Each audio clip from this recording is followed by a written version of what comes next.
Assalamualaikum warahmatullahi wabarakatuh. Perkenalkan, saya Sri Sastrawati. Kali ini saya akan mempraktikkan bagaimana cara menganalisis Ross model pada data politomi. Data politomi ini adalah data atau variabel kategori yang memiliki lebih dari dua kemungkinan nilai atau kategori respon. Umumnya data politomi ini didapatkan dari pengukuran seperti Likert. Ya, contohnya sangat setuju, setuju, netral, tidak setuju, atau sangat tidak setuju. Baik, di sini saya sudah punya data politomi dari SPSS, yaitu data digital literasi. Data ini menggunakan instrumen skala Likert. Pilihannya hanya 4. Ini bisa kita lihat. eh, Sangat tidak setuju, setuju, atau sangat setuju. Angka 1 untuk sangat tidak setuju, angka 2 untuk tidak setuju, angka 3 untuk setuju, dan angka 4 untuk sangat setuju. Nah, di sini ada 17 item. Kita bisa lihat. eh, Nah, ini ada 17 item yang ditanyakan, kemudian respondennya ini ada 65 orang untuk responden yang mengisi em, item ini. Jadi ada 65 subjek. Selanjutnya, kita akan menjalankan WinStep atau mini-step-nya dengan menggunakan data SPSS ini. Nah, caranya kita buka WinStep atau mini-step-nya terlebih dahulu. Nah, kemudian kalau ketemu ini, dialog teks seperti ini, kita klik di bagian import from Excel, R, SAS, SPSS, Tata, Tablet Text ya. Ini kita klik. Ya.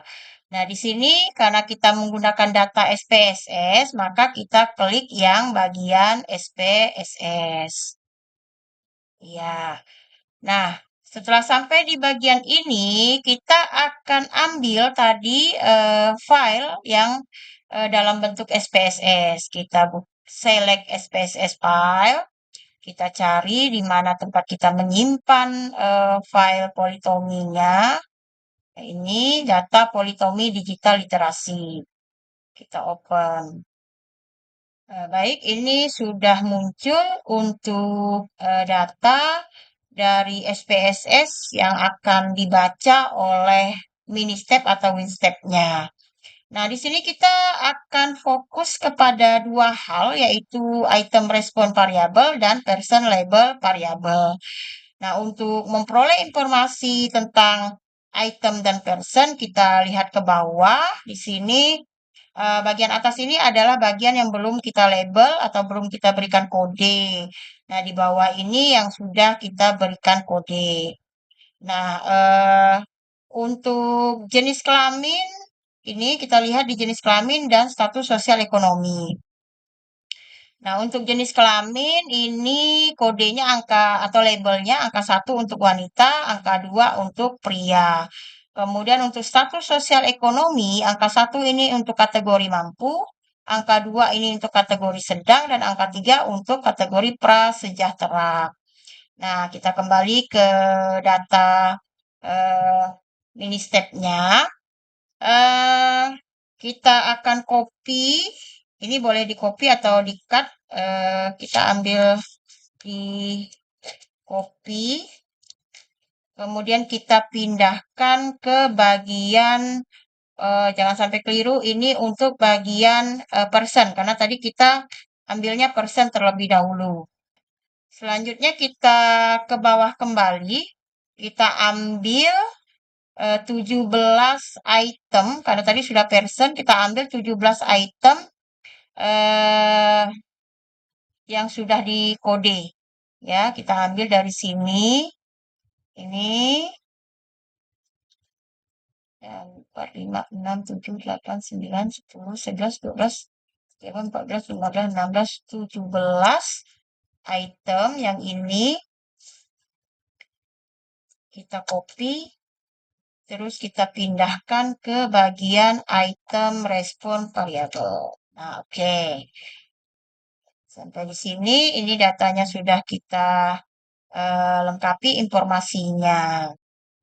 Untuk selanjutnya, data yang sudah kita lengkapi informasi ini, kita konstruk ke WinStep file.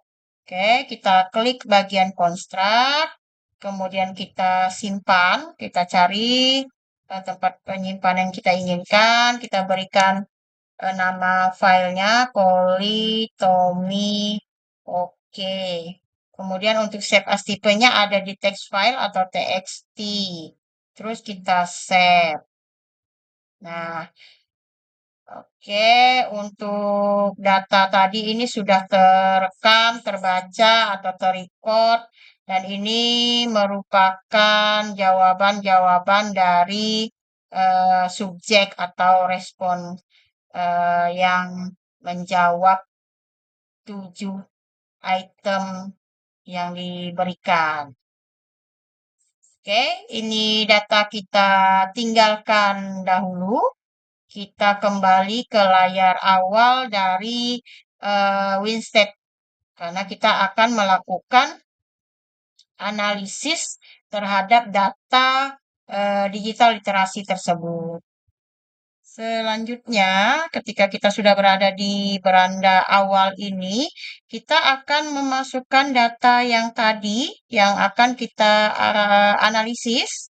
Kita ambil open file, kemudian kita cari tadi di mana kita menyimpan data yang sudah dikonstruk. Nah, ini kita ambil data politomi oke-nya. Open, kemudian kita enter 2 kali. Kita tunggu data yang akan muncul. Enter. Oke. Ya. Nah, ini banyak sekali data yang diberikan atau hasil dari file yang dikonstruk tadi. Nah, di sini ada person reliability-nya 0,87, item reliability-nya 0,95. Ini cukup bagus. Kita akan melihat secara keseluruhan dari data ini. Yang pertama, kita akan melihat summary statistiknya. Kita klik. Oke. Kita tunggu. Ya, ini data summary statistiknya. Nah, untuk version measure-nya, di sini berada di angka 2,80. Nah, ini bisa dikategorikan min-nya rata-rata 2,80 ini masuk ke kategori yang bernilai positif karena nilai rata-rata lebih besar dari 0,0. Maka rata-rata subjek itu menjawab dengan sangat setuju atau setuju. Nah, selanjutnya kita lihat nilai person reliability-nya dan item reliability. Nah, untuk person di sini ada di angka 0,87, kemudian 0,89. Setelah itu untuk itemnya di 0,95. Nah, ketika kita membaca ketentuannya, kalau dia kurang dari 0,67, ini artinya soal tersebut atau pengukuran tersebut bisa dikategorikan lemah. Kemudian kalau 0,67 sampai 0,80 ini masuk kategori cukup. 0,80 sampai 0,90 ini kategori baik. Kemudian 0,91 sampai 0,94 kategorinya bagus sekali. Nah, besar dari 0,91 itu istimewa.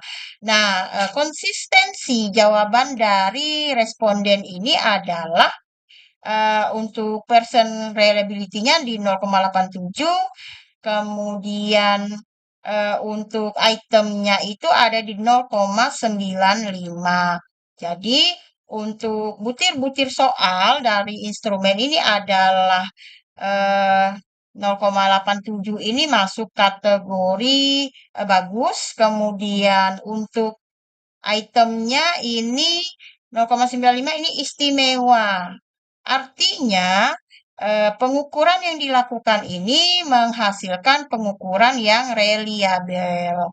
Ini dari data yang sudah kita analisis menggunakan summary statistik bagian version measure dan item measure. Selanjutnya yang kedua kita akan melihat tingkat kesulitan butir soal. Nah, yang pertama kita akan masuk kepada item measure. Kita buka output table-nya kembali, kemudian klik item measure-nya. Nah, ini sudah ada data yang muncul. Di sini kita akan melihat tingkat kesulitan yang menjawab sangat setuju itu ada di item berapa, yang sangat sulit untuk menjawab sangat setuju. Nah, di sini di nomor 15 ini ada total skornya 176 dari 65 subjek atau responden. Nilai measure-nya atau jumlah measure-nya 2,24. Kemudian untuk item 6 ini total skornya yang paling tinggi 231 dari subjek 65 orang. Kemudian jumlah measure-nya itu minus 2,31. Nah, untuk ini artinya untuk measure di item nomor 15 ini memiliki nilai yang paling tinggi. Artinya item nomor 15 ini adalah item yang paling sulit untuk subjek menjawab sangat setuju. Kemudian untuk item nomor 6 ini eh, jumlah total skornya yang paling tinggi. Ini artinya subjek itu sangat mudah untuk menjawab sangat setuju. Karena jumlah measure-nya minus 2,31 ini yang paling rendah. Jadi bisa disimpulkan untuk item nomor 15 ini merupakan item yang paling kurang atau paling sulit untuk disetujui. Sedangkan nomor 6 ini merupakan item yang sering atau yang mudah untuk disetujui oleh subjek. Oke, untuk yang ketiga, kita akan melihat tingkat kesesuaian butir soal. Ini kita akan buka item fit order.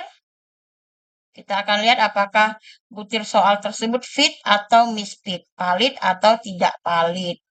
Nah, kita lihat yang pertama untuk item nomor 15. Di sini MNSQ-nya ada di angka 1,67, ZSTD-nya di angka 2,87, kemudian point measure-nya, core-nya itu ada di 0,39. Nah, kalau melihat ketentuan untuk soal atau item nomor 15, ini 1,67 sudah di atas 1,5, kemudian 2,87 ini sudah di atas 2,0, kemudian 0,39 ini berada di antara 0,4 sampai 0, oh di bawah 0,4 ini. Berarti soal ini bisa dikategorikan misfit. Kita ketik misfit. Kemudian kita lihat di angka atau di item nomor 13. Di sini untuk MNSQ-nya 0,47, ZSTD-nya minus 3,0. Ini kalau 0,47 ini tadi di bawah 0,5, kemudian minus 3,07 ini juga tidak masuk, kemudian 0,76 ini masuk. Tapi untuk dua item ini tidak masuk kategori fit, berada di bawah, maka item 13 ini bisa dikategorikan soal yang misfit juga. Oke. Kita lihat nomor 7. Di sini MNSQ-nya berada di 1,42. Berarti dia masuk nih di antara 0,5 sampai 1,5. Kemudian untuk ZSTD-nya 1,54. 1,54 ini berarti berada di antara minus 2,0 dan 2,0. Kemudian untuk skornya ini 0,60. Ini juga masuk di antara. Berarti untuk soal nomor 7 atau butir pengukuran nomor 7 bisa dikategorikan fit. Nah, ini untuk eh, item measure di fit ordernya untuk melihat valid atau tidak valid dari butir soal, bisa kita lihat atau kita temukan ada soal yang misfit atau soal yang fit. Baik, untuk berikutnya kita akan melihat output table atau hasil dari person measure. Oke, kita klik, kita pilih person measure. Nah, di sini bisa dilihat 65 subjek untuk eh, soalnya atau itemnya nih ada 17. Kemudian di nomor 36 ini ada 67 skornya. Nah, ini item nomor 36 artinya ini skor yang paling banyak dijawab atau yang paling tinggi eh, tingkat digital literasinya. Kemudian responden nomor 65 ini yang paling rendah digital literasinya. Jadi dapat disimpulkan bahwa subjek nomor 36 dengan total skor tertinggi ini memiliki jumlah measure-nya 8,10. Ini merupakan subjek yang memiliki tingkat digitalisasi atau digital literasi yang paling tinggi. Sedangkan untuk item nomor 65 dengan total skor 37 dan measure-nya minus 1,67 ini merupakan person atau subjek yang paling rendah tingkat digital literasinya. Nah, baik. Yang terakhir kita akan melihat output table fit atau tidak fitnya person. Oke. Ya, di sini sudah ditampilkan. Nah, sama tadi untuk ketentuannya kita masih menggunakan seperti yang di item. Untuk nomor subjek 22, ini MNSQ-nya di angka 3,17 sudah di atas 1,5. ZSTD-nya 2,55 juga sudah di atas 2,0. Kemudian untuk core-nya ini 0,10. Ini berada di bawah 0,4. Otomatis ini butir personnya yang miss. Kemudian yang item atau subjek 34 di sini MNSQ-nya 2,81 berarti di atas 1,5, ZSTD-nya juga 3,16, ini di atas 2,0, core-nya 0,10 berarti ini misfit.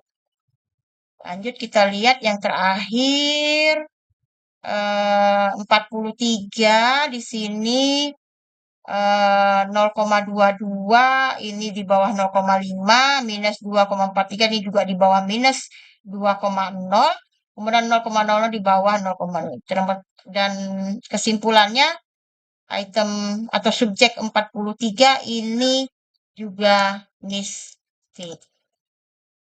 Oke, baik.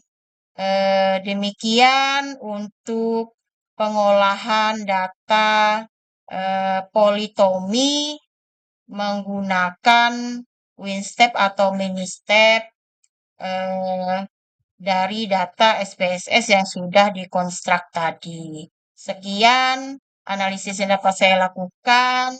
Eh, Mohon maaf jika ada kesalahan. Terima kasih. Wassalamualaikum warahmatullahi wabarakatuh.